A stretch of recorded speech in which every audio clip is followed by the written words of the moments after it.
quero compartilhar com vocês um texto que está em Jeremias, o profeta Jeremias, o capítulo 9 do profeta Jeremias, versículo 23 e 24. 2 versículos.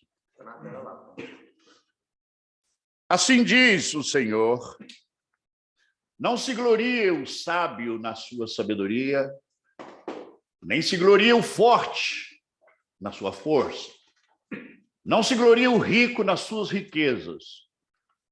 Mas o que se gloriar, glorie-se nisto. Glorie-se nisto. Em me entender e me conhecer que eu sou o Senhor, que faço beneficência, juízo e justiça na terra, porque destas coisas me agrado, diz o Senhor. Destas coisas me agrado, diz o Senhor. Queridos, eu gostaria de fazer essa mensagem hoje, de alguma forma, fazer uma análise desses dois textos, uma análise mais textual, ok? Por isso vamos ver bastante Bíblia nessa mensagem de hoje. E poderíamos, inclusive, considerar como título da mensagem de hoje o seguinte: que a glória do homem, olha bem a expressão, a glória do homem consiste em conhecer a Deus. Essa é toda a glória do homem, segundo as Escrituras, ou segundo Deus. É toda a glória do homem consiste em conhecer a Deus. Se esta é a glória do homem, evidentemente não pode existir nada mais importante na vida do ser humano que isto. Não pode. Ok? Então, seguindo nessa leitura dos textos, disse: não se glorie o sábio na sua sabedoria. Agora, é interessante que o texto reconhece que existe um tipo de sabedoria neste mundo. Existe um tipo de sabedoria humana. O texto, a palavra de Deus reconhece isto. Mas, ao mesmo tempo, nós sabemos, por experiência de vida também, que esta sabedoria humana, que muitas vezes se fala de conhecimento humano, o que tem gerado com muita frequência, queridos, é um tipo de vaidade intelectual. Vocês sabem do que eu estou falando. Muitas vezes tem gerado arrogância naquele que se considera sábio neste mundo. Tem gerado soberba.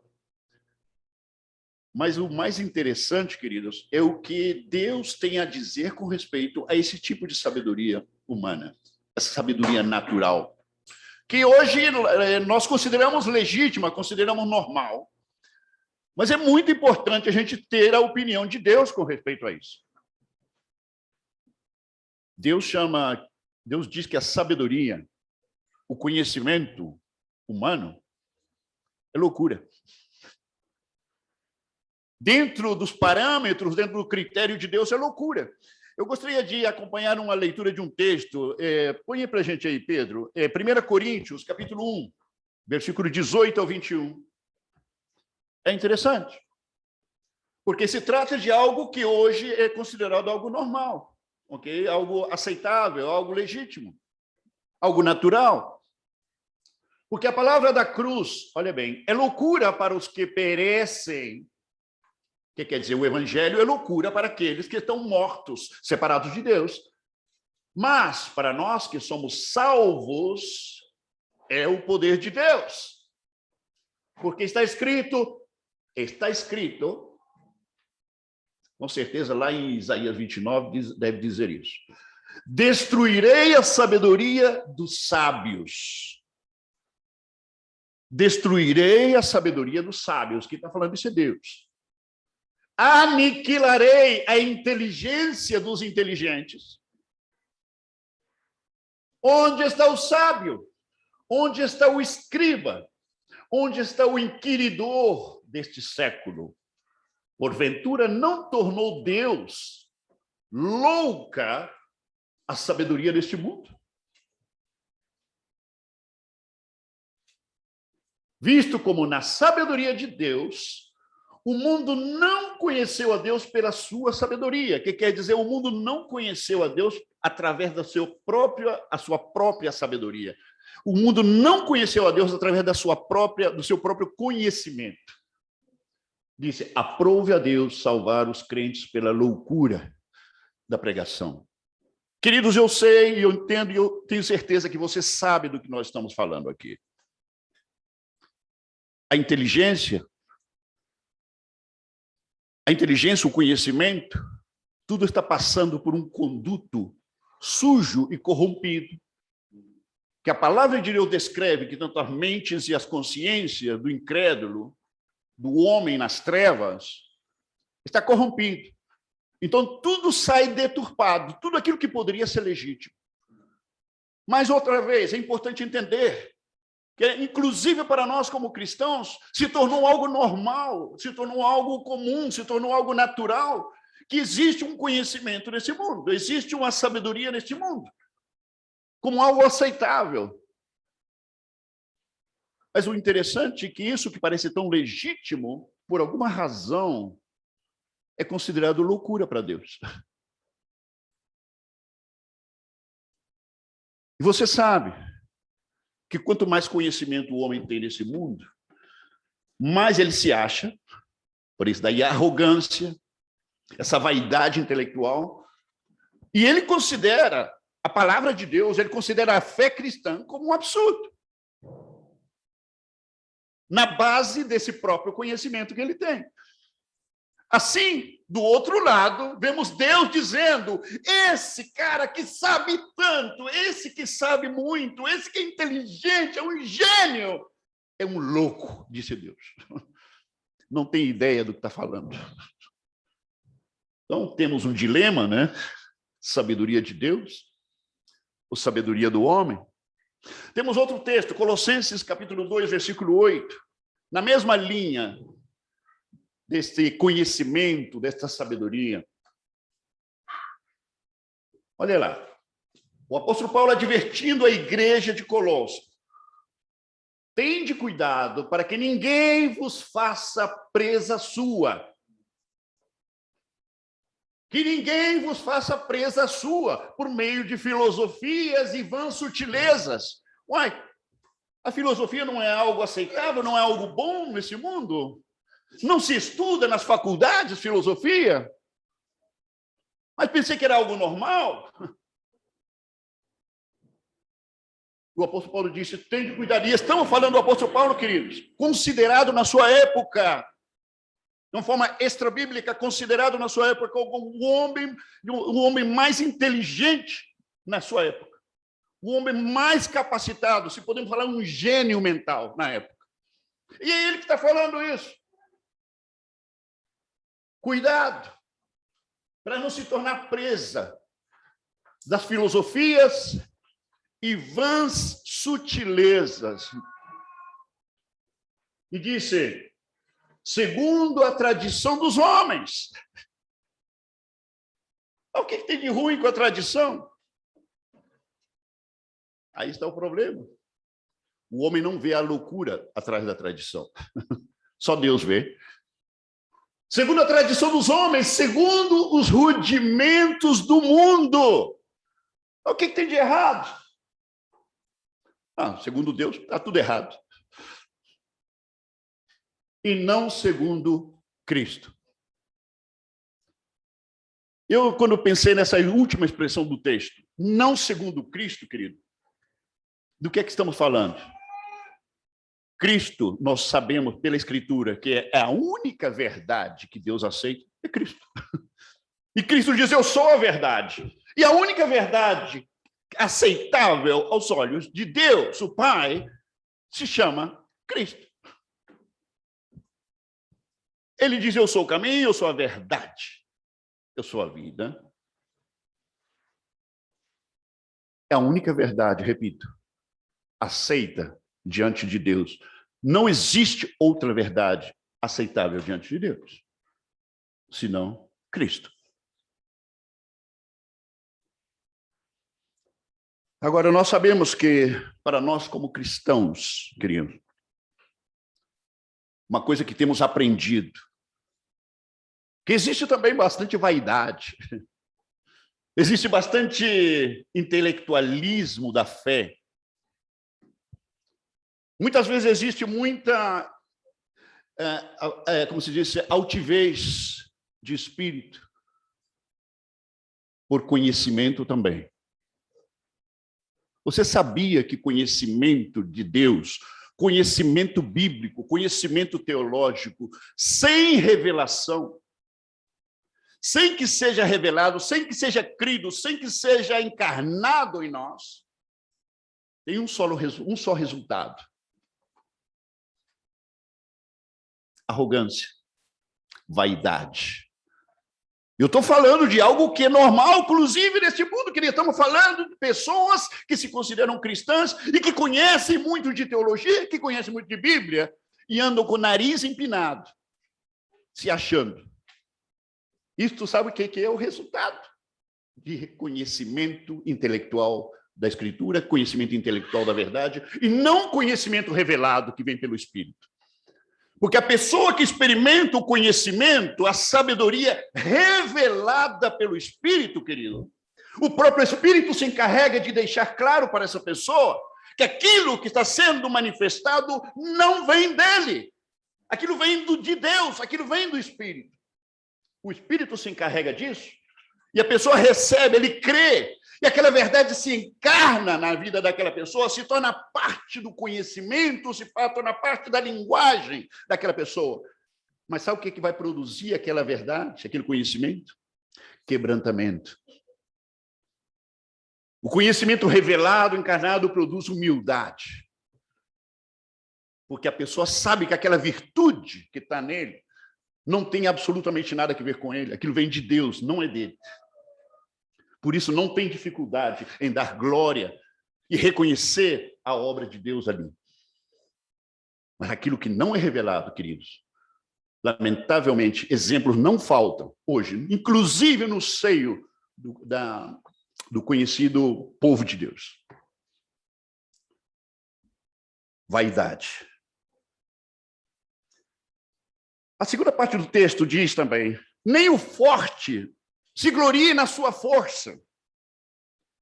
Essa expressão, nem o forte se glorie na sua força, querido, está falando do poderoso. Está falando de uma pessoa que é poderosa, uma pessoa influente. Esse é o sentido que o texto tem. Porque dá, de certa maneira, dá certa limitação quando falamos somente do forte, como se fosse uma pessoa forçuda fisicamente. Mas está falando de alguém poderoso, uma pessoa de muita influência, não?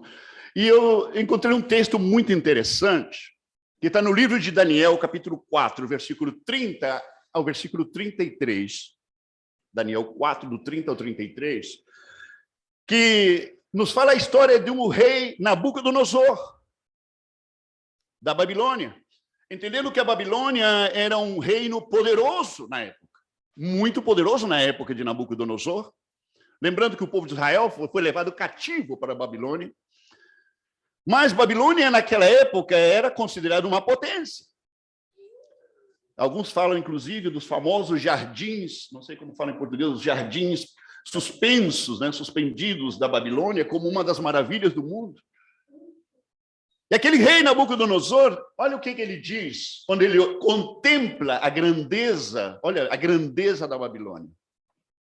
Falou o rei dizendo: não é esta a grande Babilônia que eu edifiquei para a casa real, com a força do meu poder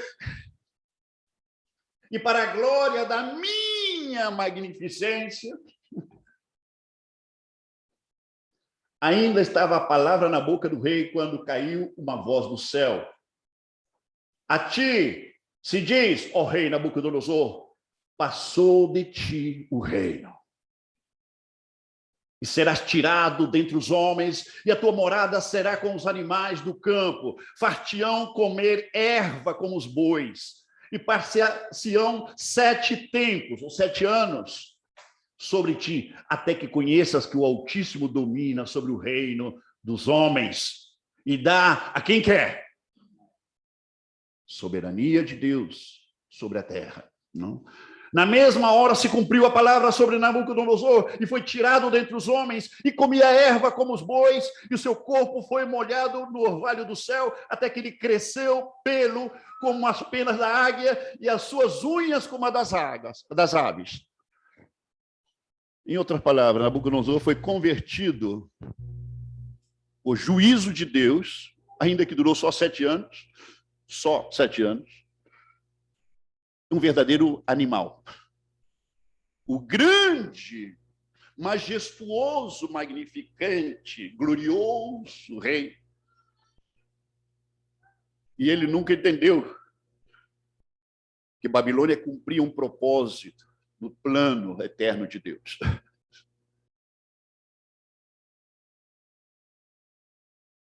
E aqui nós vemos, querido. Agora, existem personagens como Nabucodonosor no mundo hoje? Existem, e existe muito. Existe muito, querido. Aqui vemos uma verdadeira expressão da autossuficiência. O homem se endeusando, a vaidade novamente, né? A idolatria de si mesmo. É algo interessante. De repente, a primeira coisa que me veio na minha memória quando eu estava pensando nisso e meditando, foi pensar na classe política, o sistema político do nosso país. A quantidade de deuses que nós temos nesse país é impressionante. É impressionante. E sabe, queridos, em termos de aplicação, a preocupação não é o que está passando no mundo com respeito a isso. A preocupação é o que passa na vida daqueles que se consideram filhos de Deus, com respeito ao poder, com respeito à influência que podem ter, com respeito ao controle e o domínio que podem ter sobre qualquer coisa nesta vida. A posição de poder, queridos, na vida de um cristão, deveria ser sinônimo de quebrantamento, de humildade. Deveria ser a maior preocupação de um cristão que tem poder, que controla coisas, ou inclusive pessoas. Um cristão que tem poder de influência sobre outros. Quebrantamento e humildade são a chave para ser e permanecer sendo verdadeiramente um cristão. Eu não conheço muitos poderosos cristãos. Conheço alguns. Lamentavelmente, os poucos que eu conheci refletem com bastante espontaneidade esses problemas que acabo de mencionar. O poder realmente corrompe. O poder corrompe de verdade. A terceira parte do versículo 23 também nos diz: nem o rico se glorie nas suas riquezas. Sabe, aqui vamos ler alguns textos, alguma palavra colocada por Jesus. Também uma palavra colocada pelo apóstolo Paulo. Vamos ver 3 versículos com respeito a isso. Mateus 6, 24. Olha a palavra de Jesus. Ninguém pode servir a 2 senhores. Você sabia que esse é o único texto, olha bem, é o único texto, ademais que se repete em Lucas, é o único texto onde Jesus, sendo o Senhor, ele chama de Senhor outro demônio. Outro ser. Ele chama de Senhor. Dando a ênfase e a importância que tem aquilo, o poder que aquele ser tem sobre a vida dos homens. O poder que só Deus sabe que tem. O poder escravizante que existe. Ninguém pode servir a 2 senhores, porque ou há de odiar um e amar o outro. Olha bem, não pode estar dos 2 lados ao mesmo tempo. Jesus disse, não tem como estar dos 2 lados ao mesmo tempo. Ou se dedicará a um e desprezará o outro. Não podeis servir a Deus e a Mamon. Mamon é a palavra grega para o amor às riquezas, para o amor aos bens materiais, amor ao dinheiro. E, queridos, As igrejas estão cheias de adoradores de Mamon. Por alguma razão, isto se ha convertido, se ha conseguido de alguma maneira inexplicável conciliar estar servindo a Deus, servir a Cristo e servir a Mamon ao mesmo tempo. Muitas pessoas conseguiram fazer isso e permanecer, segundo eles, dentro do corpo de Cristo. E Jesus disse, é impossível servir aos dois. É muito importante também destacar o seguinte, querido, nós estamos falando mal, olha bem, não estamos em contra da riqueza. O problema é outro.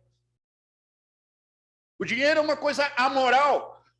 Você pode usar para poder ajudar uma pessoa, você pode contratar um assassino para matar alguém com ele. Ele é amoral. Então, o problema não está nele, senão aquele que usa aquilo. O problema está no coração daquele que possui essa riqueza ou esse dinheiro. Mas não deixa de ser um problema. Ainda assim, não deixa de ser um problema. O outro texto, Marcos, capítulo 10, versículo 23 a 25.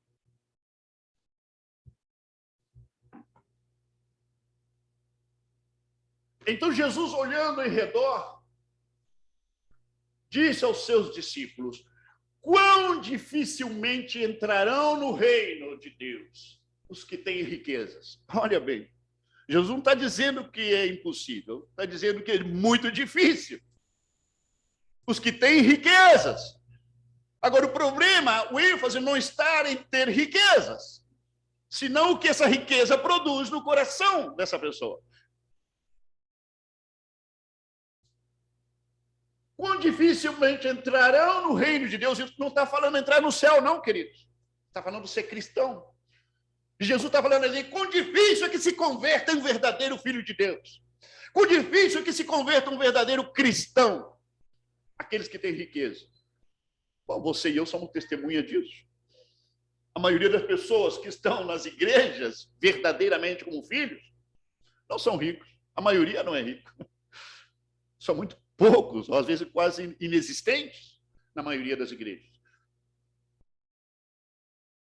Será coincidência? Ou a palavra do Senhor está se cumprindo?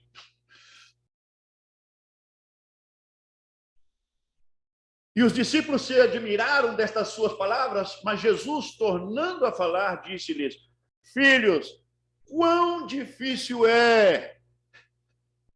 Gente, é Jesus que está falando. Quão difícil é para os que confiam nas riquezas, que confiam nos seus bens para a segurança. Quão difícil é entrar no reino de Deus. Quão difícil é se converter a Cristo. É o que Jesus está dizendo. É mais fácil passar um camelo pelo fundo de uma agulha do que entrar um rico no reino de Deus. Esse texto vocês conhecem bem. Com certeza já ouviram falar bastante desse texto, né? Tem muita especulação bíblica com respeito à interpretação desse texto, sabia? Tem muita interpretação fantasiosa, mas não necessariamente são interpretações bíblicas corretas. São fantasias interpretativas que nasceram muitos séculos depois de Cristo. Muitos séculos depois. Não estiveram lá na igreja primitiva, nunca foi parte da interpretação na igreja primitiva. Isso. O que Jesus está falando aqui, queridos, é uma hipérbole, é uma impossibilidade. Passar um camelo pelo fundo de uma agulha. É uma impossibilidade. Isso, a impossibilidade, é uma exageração que Jesus está usando para mostrar o complicado e o difícil que é. É quase impossível. Vocês por aí escutaram, por exemplo, interpretações como esta, passar o camelo pelo fundo da agulha, de que a palavra camelos no grego, se escreve camelo com K, camelos, para referir a camelo, ao animal camelo. Mas também outros dizem, não, sabe o que é? Que aqui houve um erro de tradução do grego, porque existe outra palavra parecida que é camilos, também escrita com K. A única diferença é a vogal I. Camilos, que significa corda, uma corda grossa que usavam para poder passar por esse sistema de segurança dos navios, dos barcos, para poder ancorar os barcos. Não é isso que ele quis dizer. Não, Jesus não quis dizer isso. A palavra é camelo mesmo. Não houve erro de tradução. Há outros dizendo, não, sabe o que é? É que lá no muro de Jerusalém tinha uma portinhola, uma portinha pequena, que ficava aberta quando os portões gigantes se fechavam. Então, os camelos, os mercadores que tinham que viajar, sair e entrar na cidade, tinham que fazer os camelos passarem por essa portinha pequena do muro. Agora, o problema é que essa portinha pequena, que o povo usava quando as portas grandes estavam fechadas, para poder um camelo passar por ali, ele tinha que tirar toda a bagagem que o camelo tinha. Tinha que fazer o camelo se ajoelhar, e, ademais, tinha que se empurrar o camelo pela portinha para poder conseguir o camelo passar. Agora, essa história, querido, veio praticamente na Idade Média. Isso não existia na era da igreja primitiva. O primeiro milênio, praticamente, da igreja. Não existia essa história. Essa história veio muito mais tarde. Então, eu considero essas histórias como fantasiosas, que nunca foram parte da interpretação do texto. E qualquer comentarista bíblico, seja americano, seja de qualquer língua, vocês vão ver que a grande maioria, todos, pensam exatamente a mesma coisa. Isto é uma interpretação fantasiosa. O texto realmente é uma hipérbole, é um exagero que Jesus usou para poder explicar a dificuldade da coisa.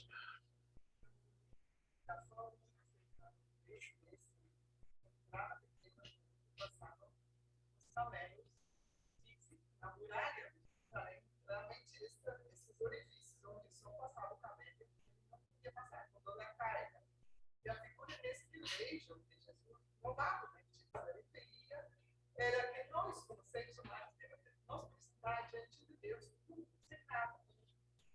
Sem a bagagem, né? Só nós, porque estava sem nada, conseguia passar. E ajoelhados e empurrados ainda. É uma boa figura, não deixa de ser uma boa figura, mas, insisto, ela historicamente não condiz com a Escritura. Ok? Então, o texto realmente é agulha. Jesus está falando de agulha mesmo. Está falando de camelo animal mesmo. Não estava falando de outra coisa. Já? Ainda que essas figuras podem ser usadas, mas tem que estar colocadas no seu devido lugar na história. Então, queridos, outra vez, Jesus fala da dificuldade de que uma pessoa que possui riquezas para entrar no reino. Porque, logicamente, essas riquezas, querido, produzem exatamente a mesma coisa. Vaidade, nariz empinado, arrogância, autossuficiência. Autossuficiência. Sabe, é impressionante. Eu me lembro, olha bem, não precisa ser pessoa rica para isso, nem precisa ser rico. Olha bem, os exemplos que eu já vi, fui testemunha já.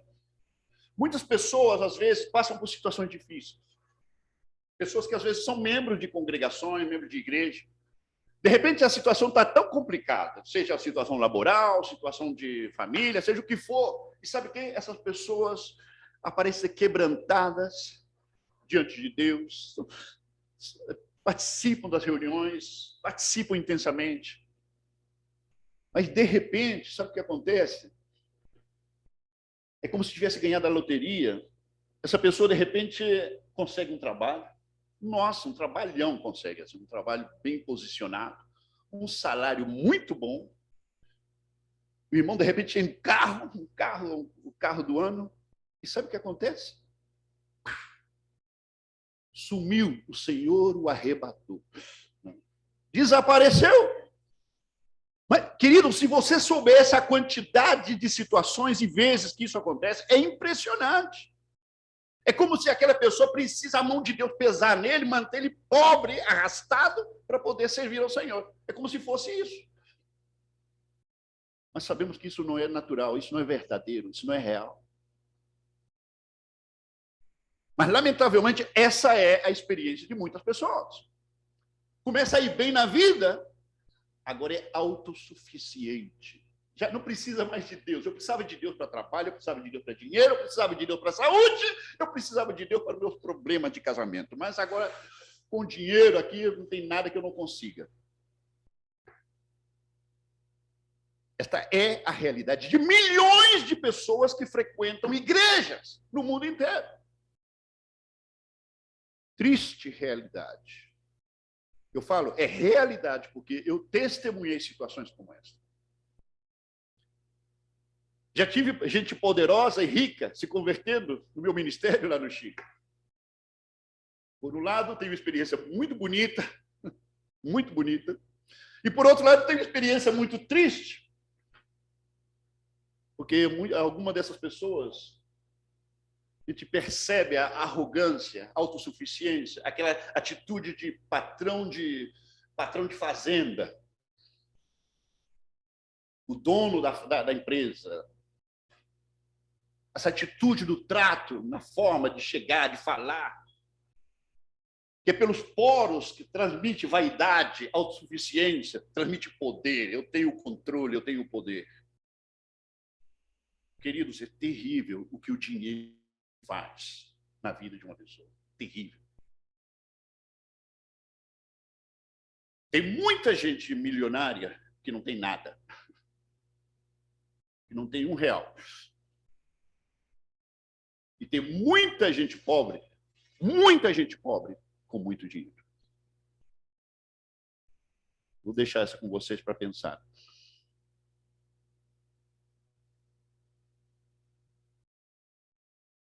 Tem muitos idólatras com muito dinheiro também. E tem muitos idólatras que não têm nada.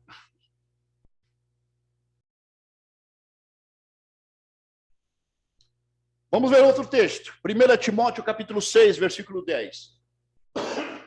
As palavras do apóstolo Paulo, queridos. Olha o que ele diz. Porque o amor ao dinheiro é a raiz de toda a espécie de males. Queridos, é impressionante.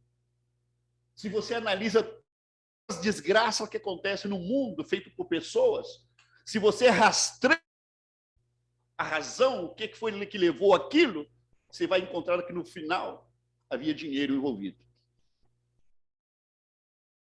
É impressionante como a palavra de Deus se cumpre. Mataram não sei quantas pessoas, você vai averiguar, tinha interesse financeiro atrás. Assassinaram não sei aonde, ou destruíram, puseram uma bomba em tal parte. Vai descobrir, tinha dinheiro atrás. Tudo que é de mal que acontece nessa terra tem dinheiro atrás. É impressionante. Essa palavra se cumpre, querido, em forma infalível. Infalível. O amor ao dinheiro. Não está dizendo que o dinheiro é mau. Não está dizendo que você ganhar o seu dinheiro e ganhar bastante dinheiro seja ruim. Não está dizendo isso. É aquilo que já mencionei. O dinheiro é amoral. O imoral é o coração daquele que o tem. O idólatra é a pessoa, não o dinheiro.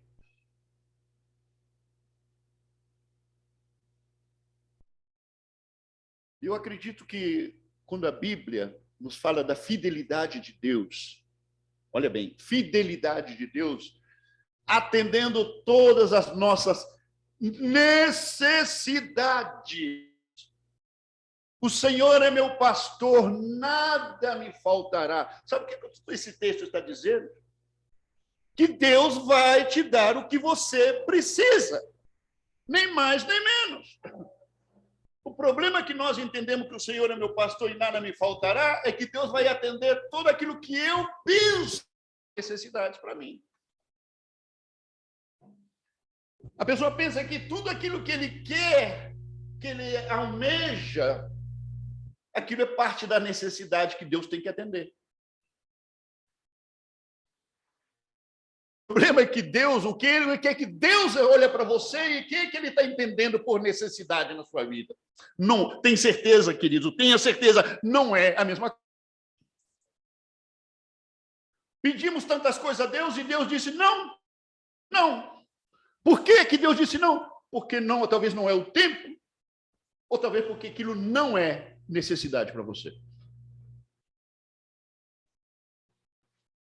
Como aquele filho diz, aquele menino pequeno, aquela criança que pede para a mãe, eu quero brincar com a tesoura. É meu sonho brincar com a tesoura, né? E Deus fala, e a mãe fala, não! O filho, minha mãe não me ama. Minha mãe não atende às minhas orações. É a mesma coisa com Deus conosco, queridos. Muitas vezes estamos pedindo algo que é o nosso legítimo, é algo bom. É algo que poderia solucionar problemas. E Deus não atende. Porque ele sabe mais além do que significa aquilo. Nós temos que entender perfeitamente que quando oramos, Salmo 23, o Senhor é meu pastor e nada me faltará, é nada segundo Deus, não segundo eu. Existe muita confusão. As pessoas interpretam mal esse texto.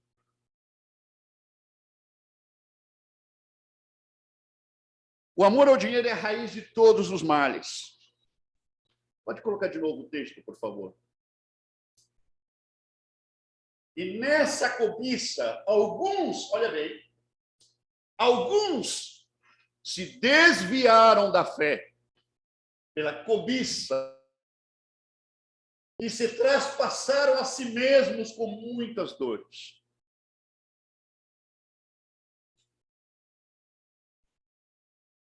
É o maior mal que existe, querido, na face da terra, segundo, porque é o ídolo maior do ser humano.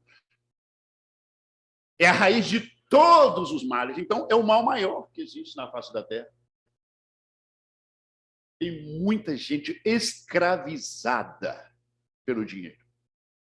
Muita gente escravizada pelas riquezas ou por sonhos de riquezas.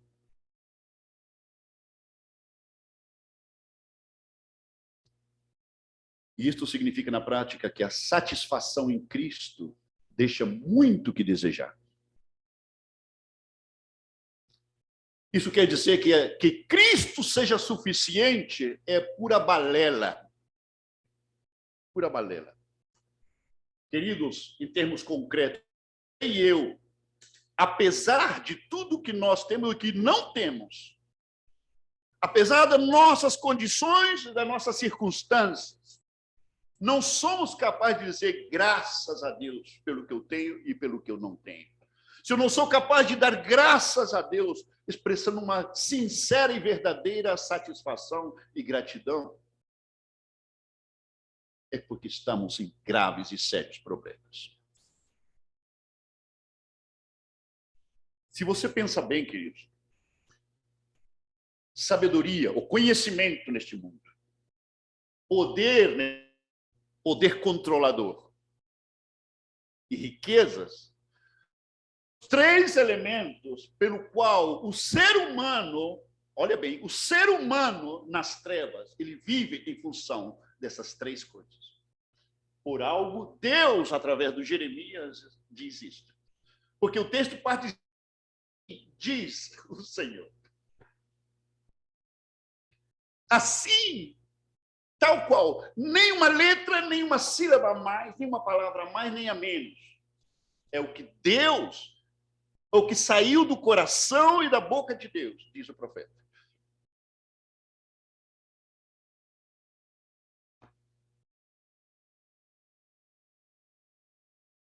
Os seres humanos buscam essas três coisas na vida e não vivem em função de nada mais. E isso, queridos, se você vai fazer um tipo de enquete com respeito a isso, para perguntar, as pessoas vão dizer, mas o que tem de errado? De eu buscar estudar e ter conhecimento em filosofia, não sei quanta coisa mais. O que tem de errado eu ser poderoso? O que tem de errado eu ter tanta riqueza? Nada disso está errado. Você está errado.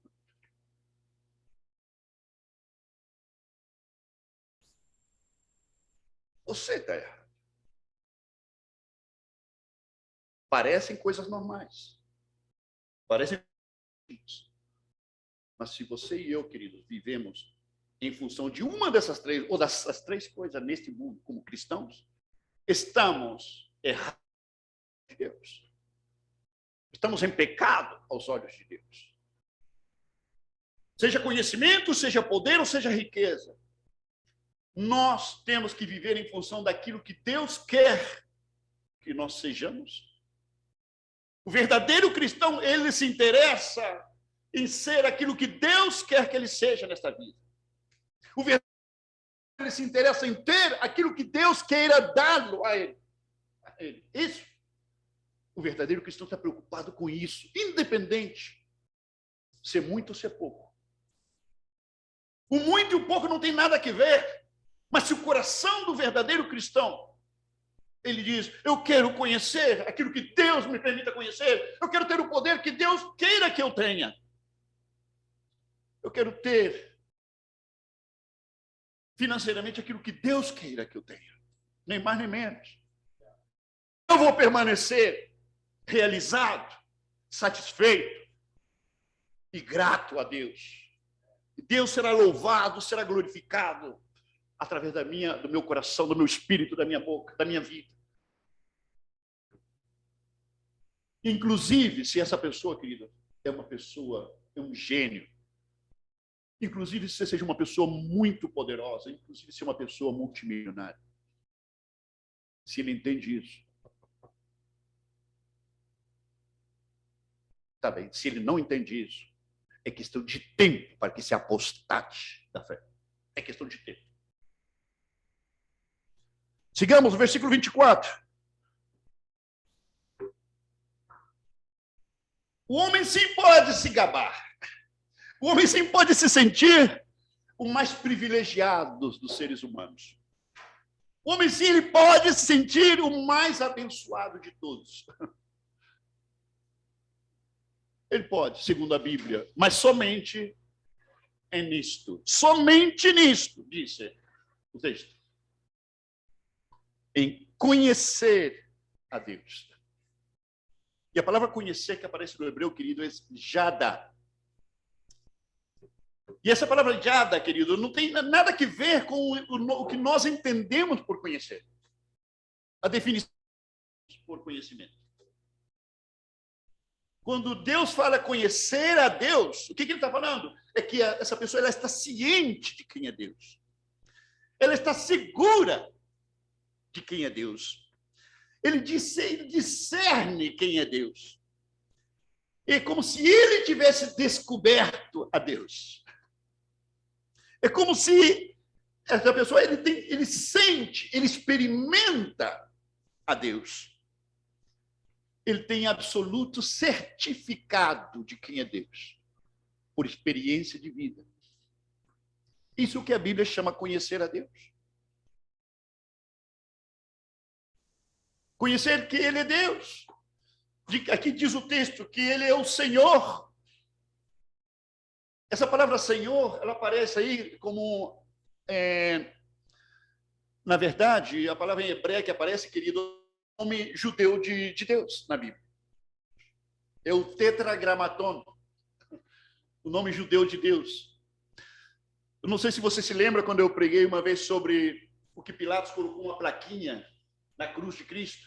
E nessa plaquinha estava escrito Jesus Nazareno, Rei dos Judeus, em latim, em grego e também em arameu. E essas quatro palavras, curiosamente, as iniciais destas quatro palavras em arameu, queridos, as iniciais, foram exatamente o nome judeu de Deus, que é o tetragramaton. Tremenda coincidência. O próprio Pilatos, sem saber, sem querer, querendo, como disse o Chaves, estava reconhecendo publicamente e a universalidade do fato de que Jesus, aquele crucificado, é Deus. Deus fazendo seu, fazendo aquilo que é dele. apesar do homem. Apesar do homem. Conhecer que eu sou Deus. Isso que ele está dizendo. E também diz entender que eu sou Deus. E essa palavra entender, querido, é sacar, que significa alguém que fala que entende a Deus, está falando de alguém que é esperto em Deus. Está falando de alguém que é instruído em Deus. Alguém que é inteligente em Deus. Alguém que é entendido de quem ele é. Tem um peso muito grande a tradução da palavra do hebreu, ou inclusive do grego. Palavras que são banais na nossa língua, conhecer e entender. Mas o texto, quando fala de conhecer e entender a Deus, que Ele é o Senhor, que Ele é Deus, está falando de uma experiência sobrenatural. Está falando de uma experiência inalcançável humanamente. Está falando de uma impossibilidade humana, no qual converte aquele que tem em um ser mais privilegiado que existe. É por isso o texto diz, nisso você pode se gabar. Nisso você pode se gloriar. Que você conhece o Deus verdadeiro e que você entende como ele é, como ele procede, como ele se move. Você entende a sua linguagem. A Bíblia está dizendo, queridos, nisso consiste a glória do homem. Nisso consiste. Agora, a tradução que nós temos é que você entenda e conheça que Ele é o Senhor. Evidentemente, não deixa de ser. A palavra Adonai se usa no lugar para não ter que usar a palavra, o tetragramaton, que os judeus, para eles, está proibido no Antigo Testamento, segundo eles. Por isso, usam a tradução na nossa língua em Senhor, o qual não deixa de ser verdade, porque Ele é o Senhor. Sabe que quando o Evangelho foi... Eu tive uma experiência lá no Chile, estou falando de praticamente 20 anos atrás. Quando o Evangelho, imagina, queridos, missionário por muitos anos. Um missionário por muitos anos. Experiências internacionais, muita. E, de repente, eu estou numa agência missionária e me encontro com meus companheiros da agência missionária, porque o Evangelho começou a ser revelado na minha vida. E o companheiro sacudia meus companheiros, dizendo, meu irmão, o Evangelho. Ele falou, Paulo, do que você está falando? Nós já estamos no Evangelho faz mais de 20 anos como missionário. Eu falei, não, é que você não está entendendo, eu estou falando do Evangelho. E sabe, na revelação desse Evangelho, queridos, uma ocasião solitária em meio de um bosque, ou em oração, gritando a Deus ali, o Espírito Santo me fez entender o seguinte: Paulo, você anda ensinando uma vida espiritual elevada, onde nós renunciamos os nossos direitos. Era o tema, no ritmo, na época, ensinava isso. Nossa, nós renunciamos os nossos direitos. E o Espírito de Deus me fez ver, isso que você está falando é heresia. É heresia. Eu falei, como pode ser heresia o tema mais bombástico da atualidade? Pode haver algo mais espiritual que isso? Renunciando meus direitos. E eu me lembro que o Espírito de Deus me falou quase em forma cristalina. O que eu quero que você entenda é que você é nada, você é ninguém. Porque vai ser a única maneira em que você vai entender que eu sou tudo para você. O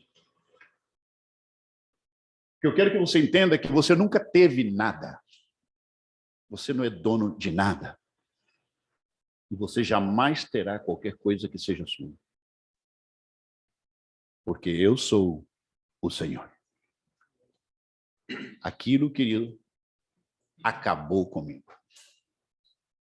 Aquilo acabou e selou a revelação do Evangelho de uma maneira tremenda. Jamais, pode passar 1000 anos, jamais vou esquecer isso. tantas besteiras espirituais que eu acreditava que era o máximo do conhecimento. De que direito você está falando que você está renunciando? Você não pode renunciar a algo que você nunca teve, nunca foi seu.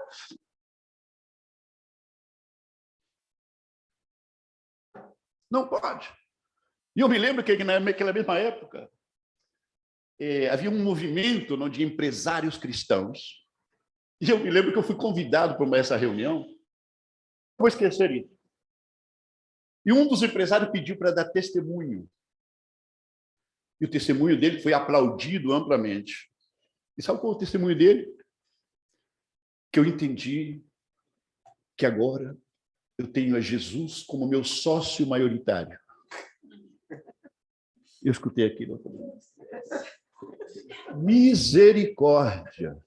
Nossa, aquilo foi o máximo que aquele cara falou. Está falando em meio de empresários. Um empresário, finalmente, que tenha Cristo como sócio maioritário. Que glorioso! Quando eu escutei aquilo, querido, eu pensei que Jesus era o Senhor.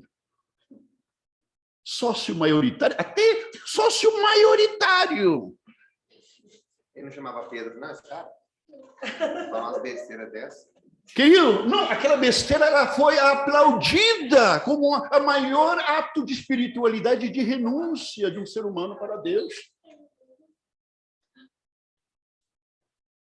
E eu, depois que aquilo que o Espírito tinha já me falado, escutar isso, era quase um momento para dizer, Senhor, perdoa, porque não sabem o que fazem, o que falam. Não, é triste, querido, mas é a realidade. Mas é melhor algo do que nada, né? Que Jesus não era dono de nada antes, agora é sócio maioritário. Que Deus tenha misericórdia. E sabe qual é o problema que acontece com a gente hoje, queridos? Olha, falemos de nós. Nós queremos ter a Cristo como Senhor das nossas vidas.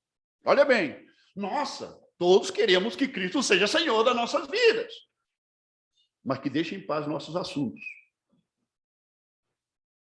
Que deixe em paz nossos negócios. Que ele não toque. Eu me carrego das coisas que estão comigo, as coisas que eu tenho, eu me carrego. Cristo não precisa se meter aí. Ele só precisa resolver meus problemas. O resto deixa comigo. O egoísmo, a conveniência, a cegueira espiritual segue intactos. Ainda não entenderam. E cantamos que ele é o Senhor. E não entendemos absolutamente nada do que estamos falando.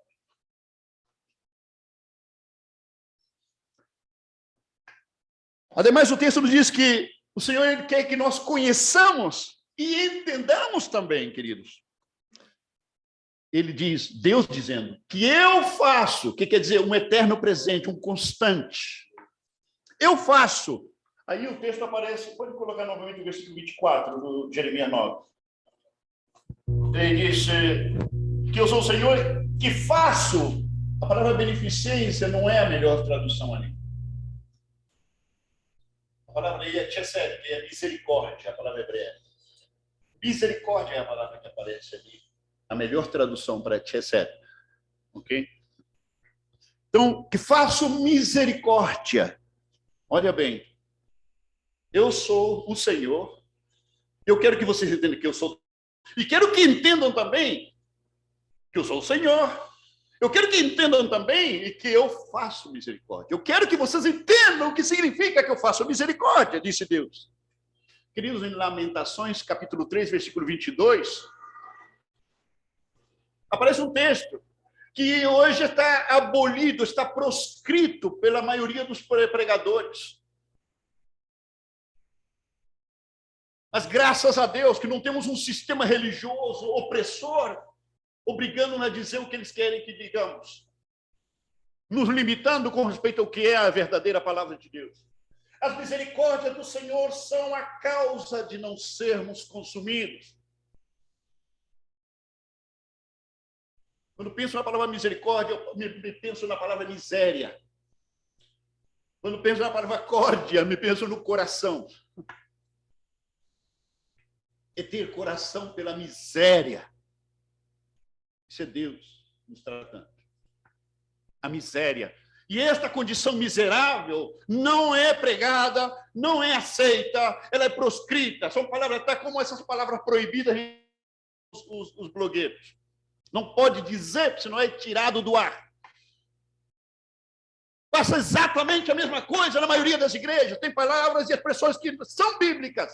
São verdades bíblicas que Deus quer que os seres humanos entendam e ouçam. E não está permitido, porque o humanismo está pregando, o humanismo está pastoreando muitas igrejas. Não zelo e fidelidade à palavra de Deus. As misericórdias do Senhor são a causa de não sermos consumidos. Por que é que Jeremias diz isso? Porque o destino do ser humano, querido, é ser consumido, segundo Deus, não segundo os falsos professores. Essa é a realidade que ninguém quer pregar. E quando se fala disso, nossa, que mensagem agressiva. Eu estou falando do ponto de vista de Deus, não dos profetas convenientes e interesseiros, não dos profetas cegos, não dos profetas ignorantes da palavra de Deus, que lamentavelmente é outra realidade. Esta é a realidade segundo Deus. O destino do ser humano é ser consumido. Porque o ser humano não entende isso. Por quê? Porque não entende a gravidade do seu problema aos olhos de Deus. É a causa de não sermos consumidos. Lá no Chile, alcunhamos uma expressão, nem sei se alcunhamos na realidade ou simplesmente apareceu na nossa conversa lá. A diferença entre misericórdia e graça. Misericórdia é Deus não nos dando aquilo que merecemos. O que quer dizer? Chicote. É Deus não nos dando aquilo que sim merecemos. Isso é misericórdia. Isso é misericórdia, é uma palavra que sai, é interesse de Deus que seja pregada, querido. Necessária e implicitamente, temos que admitir que a misericórdia de Deus, a existência da misericórdia de Deus, é a prova definitiva da miséria do ser humano. Porque se o homem não fosse miserável, segundo as Escrituras, não haveria necessidade de misericórdia. Para entender a natureza dessa palavra. Então, é Deus não nos dando aquilo que sim merecemos, enquanto que graça, querido, olha bem, é todo o contrário. É Deus nos dando aquilo que não merecemos. Graça é Deus nos dando aquilo que não merecemos.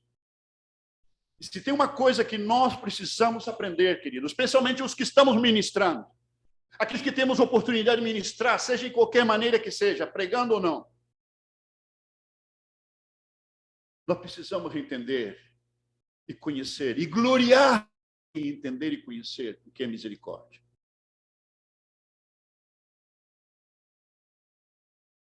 Sabe que em Provérbios 16:6, tem uma expressão muito linda, eu também me lembro de ter compartilhado isso com vocês. Pode colocar, por favor, Provérbios 16:6. Estamos aproximando-nos à conclusão do tema. Provérbios 16:6. Passou? Aí. Pela misericórdia e verdade é perdoado. Sabe a expressão mais exata, como se diz? Com misericórdia e verdade se corrige o pecado. Vocês já perceberam, especialmente em meios legalistas, de irmãos e irmãs legalistas, existe um zelo tão grande pela verdade, que a misericórdia passa longe. Não, é que a verdade aqui tem que sair à luz, a verdade. É a verdade.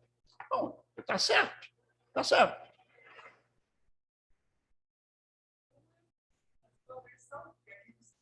O que diz aí? Com amor e fidelidade, você faz expiação. Nossa tradução não está boa. Com misericórdia e verdade se corrige o pecado. Tradução mais exata, ok? Não é exata, mas é a mais exata. Então, o que quer dizer com isso, queridos? Imagina se Deus tivesse começado a tratar conosco com a verdade e não com a misericórdia primeiro. Nenhum de nós estaria aqui para contar a história. Porque se Deus nos trata com a verdade pura e crua, não sobra ninguém. Mas você pode ver. Você vai lá no Antigo Testamento, nos Salmos, você vai encontrar com misericórdia e verdade. Com misericórdia e juízo. Sempre a misericórdia vai na frente, querido. Sabe por que a misericórdia tem que ir na frente? É para não consumir o pecador. É para não consumir o irmão que falhou. Se Deus não nos trata com misericórdia, estamos acabados. Não é que a misericórdia vai sacrificar a verdade. O problema que está acontecendo hoje é isso. Ah, não. Nós só cremos num Deus de amor e misericórdia. Só falta a maconha. Misericórdia. Numa boa com todo mundo, né? É só misericórdia, é só beneficência, é só caridade, é amor que transborda por todo lado. Falso, falso. Romântico, mentiroso, fantasioso. A misericórdia, querido, move a compaixão, que quer dizer, existe uma ação concreta. Existem passos concretos. Aí existe demonstração. Fruto da misericórdia. Então, nós temos muito que aprender nisso, com respeito aos nossos irmãos, com respeito ao trato entre nós, as falhas que existem em cada um de nós. Porque você e eu vamos falhar, vamos cometer pecado em algum momento, ainda que não vivemos na prática do pecado. Como você quer ser tratado? Exatamente. Assim tem que tratar.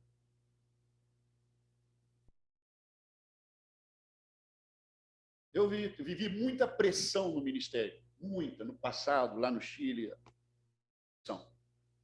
por irmãos que viviam falhando e falhando. E muitos dos ministros vinham para mim e diziam, até quando você vai aguentar isso? Até quando você vai tolerar isso? Até quando você não vai dar um basta? Até quando você não dá uma paulada na cabeça desse irmão?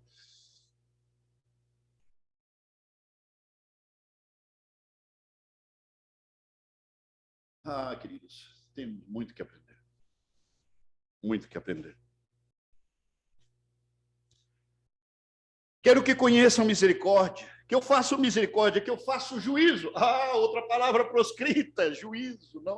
Não se fala de juízo. Nós estamos falando de um Deus que faz juízo, querido. Quando fala de juízo, está falando de julgamento. Um Deus que julga. E todo julgamento de Deus tem consequência. Todo julgamento de Deus tem consequência. Romanos, capítulo 5, versículo 18. Paciência, já estamos terminando. Romanos 5, 18. Pois assim como por uma só ofensa veio o juízo sobre todos os homens para condenação. Ninguém escapou.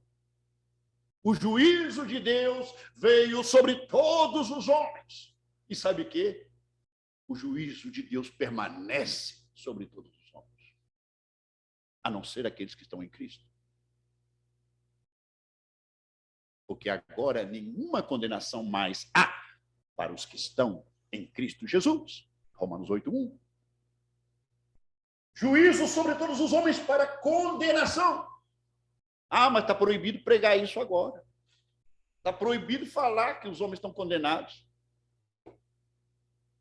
Não, é melhor falar que eles vão ser condenados algum dia, se é que não se consertam. Esta é a mensagem da igreja evangélica hoje. Cuidado. Você podia ser condenado. Algum dia vai haver um juízo final e teria, quiçá. Não, querido, isso é mentira. A verdade do evangelho diz: você está condenado. Deletreu. Isso de Deus. Não vai estar, você já está condenado. Você ainda não entendeu a sua situação. Enquanto escuta os profetas mentirosos e ignorantes dizendo que algum dia você poderia correr o risco de ser condenado. Isso te dá folga, né? Te dá respiro para você seguir fazendo as suas maldades, né? O diabo está conseguindo fazer um trabalho de joalheria nisso, pode ter certeza. O mundo ainda não entendeu a sua verdadeira condição. É juízo. O juízo de Deus é uma realidade presente, não é somente uma realidade futura. Em Gálatas capítulo 6, Paulo é muito severo nisso. Ele disse: não erreis. Por que disse não erreis? Porque estava acontecendo exatamente a mesma coisa. O mesmo problema que existe hoje estava acontecendo lá. Deus não se deixa escarnecer. Porque tudo que o homem semear, isso também ceifará. É um princípio que funciona no céu, até mesmo no inferno. Não tem escapatória. É um decreto divino e vai... Sim.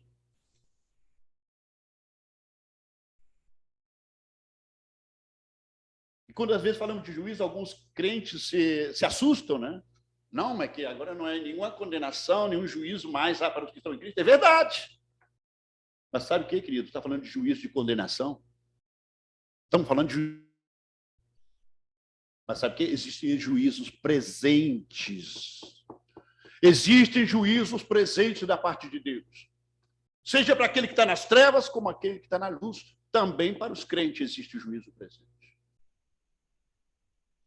O cara, ele faz a maldade dele, pode ter certeza que lá na frente ele vai pagar aquela.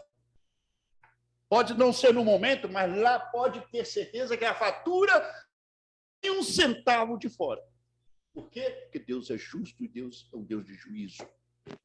Paulo, pode-se dizer que Ezequiel 22 retrata um pouco o que você está mencionando? Ezequiel 22. Em que sentido? Qual o texto? A partir do 26, quando Deus demonstra que vai derramar sua ira sobre os sacerdotes que cometem. Ninguém vai escapar do juízo de Deus, seja qual for a situação. Por quê? Porque Deus é perfeito. Quando falo de juízo presente para os crentes também, querido, tem muitos crentes brincando com isso. Porque não conhecem as Escrituras, por isso. E não entende que estamos falando de juízo, de condenação, mas existe um juízo presente. Não sei se vocês se lembram lá do livro de Atos, capítulo 5, a história de Ananias e Safira. Mentiram para o Espírito Santo. E Pedro falou, os dois bateram as botas. Bateram as botas. Não, aqui não está falando de condenação, está falando que pagaram com a vida deles a mentira que falaram ao Espírito Santo. Estão falando de crentes, não estão falando de gente condenada. O texto tampouco fala que eles se condenaram por isso. Mas a consequência foi morte. Morte. Paulo, em algum momento, queridos, entregou alguém lá a Satanás para a destruição da carne, para a destruição do corpo. Em outra palavra, vou entregar para Satanás para que o diabo mata esse irmão. Tem que matar o irmão. E para quê? Para que o espírito seja salvo no dia do Senhor. Está lá em Coríntios. Esse exemplo que alguns moram por participar da ceia. Esse é outro exemplo. A ceia, queridos, é um momento de juízo para os crentes também. Aquele que bebe da ceia do Senhor indignamente, disse: juízo come e bebe para si mesmo, por não discernir o corpo de Cristo. Que juízo é esse? Paulo explica. Por isso muitos estão frios, decadentes espiritualmente. Muitos estão doentes por causa disso. E outros dormem. E vocês entendem perfeitamente bem o que Paulo quer dizer, que muitos dormem. O que quer dizer? Irmãos, que o Senhor falou assim, melhor levar esse compadre antes que ele siga causando mais problema. Antes que siga participando da ceia indignamente, com os probleminhas não resolvidos que tem. Muita gente entende isso de discernir o corpo de Cristo como outra coisa. Ok? Não vou entrar no mérito dessa diferença, não. Depois a gente pode conversar disso. Mas o ponto é, muitos dormem disso. O que quer dizer? Bateram as botas. Por causa de quê? Morreram de quê? De ceia. Morreram de ceia. Isso é juízo presente. Aconteceu na era apostólica. E Paulo, quando disse isso, é porque já tinha acontecido. É grave, queridos. Que conheço e entenda que eu faço misericórdia, faço juízo e faço justiça, disse Deus. O que quer dizer? Um Deus santo, queridos, um Deus perfeito, um Deus reto. E uma palavra proibida, um Deus absoluto. Ninguém acredita mais no absoluto, pois tem uma novidade. Deus sempre é absoluto, em tudo. Então, os relativistas vão cortados, definitivamente. Os que relativizam a Deus, relativizam o Evangelho, relativizam e sempre para a conveniência humana. Sempre se ajustando às limitações, à incapacidade, à deficiência do ser humano. E para camuflado de adaptar-se às necessidades humanas. Nisso consiste a grande mentira na qual se vive hoje esse sistema, que lamentavelmente já falei muitas vezes e vou falar para sempre. É um sistema apóstata. Uma era, uma geração de um cristianismo apóstata. E o texto termina dizendo, queridos, disse o Senhor, isso eu quero. É isso que eu quero, diz o Senhor. É isso que eu desejo. É isso para o qual eu me inclino, disse Deus. É isso que eu quero. Que me conheçam, que me entendam, que saibam que eu sou Deus. Por experiência de vida, saibam que eu sou Deus. Que saibam que eu sou misericordioso. Que saibam que eu não deixo de fazer juízo e faço juízo presente. E que eu sou justo, que eu sou perfeito, que eu sou verdadeiro, e que nada vai escapar de mim. Amém, queridos? Vamos orar. Eu vou pedir o Haroldo, se pode vir nos dirigir uma canção mais. E eu vou orar com respeito a essa palavra. Que Deus possa seguir falando, que Deus possa seguir ministrando nossos espíritos, nossas vidas. Senhor Jesus, graças te damos pela palavra tua. Graças te damos porque sabemos que servimos a um Deus verdadeiro. Graças te damos por profetas como Jeremias, que teve a audácia. Assim diz o Senhor. Em outras palavras, é o que saiu da boca do próprio Deus. Senhor, obrigado. Porque sabemos que estamos falando de um Deus que é real nas nossas vidas, que é um Deus imutável. É o mesmo de sempre, ontem, hoje e eterno. É um Deus absoluto. Absoluto na sua palavra, absoluto nos seus caminhos, absoluto na sua vontade, no seu juízo, na sua justiça. é absoluto no seu amor, é absoluto na sua misericórdia. Obrigado por poder ter um Deus tão maravilhoso como o Senhor. Obrigado pela revelação que podemos ter por meio do Espírito de Cristo em nós. Obrigado porque qualquer conhecimento ou entendimento que tenhamos de Ti é uma graça divina. Como sempre temos dito tantas vezes, Senhor, nunca foi sobre nós. Somos passageiros privilegiados, honrados por ter e servir a um Deus tão maravilhoso. E pela eternidade jamais deixaremos de agradecer pela pessoa bendita de Jesus, que fez essa manifestação tão poderosa e tão real para nós.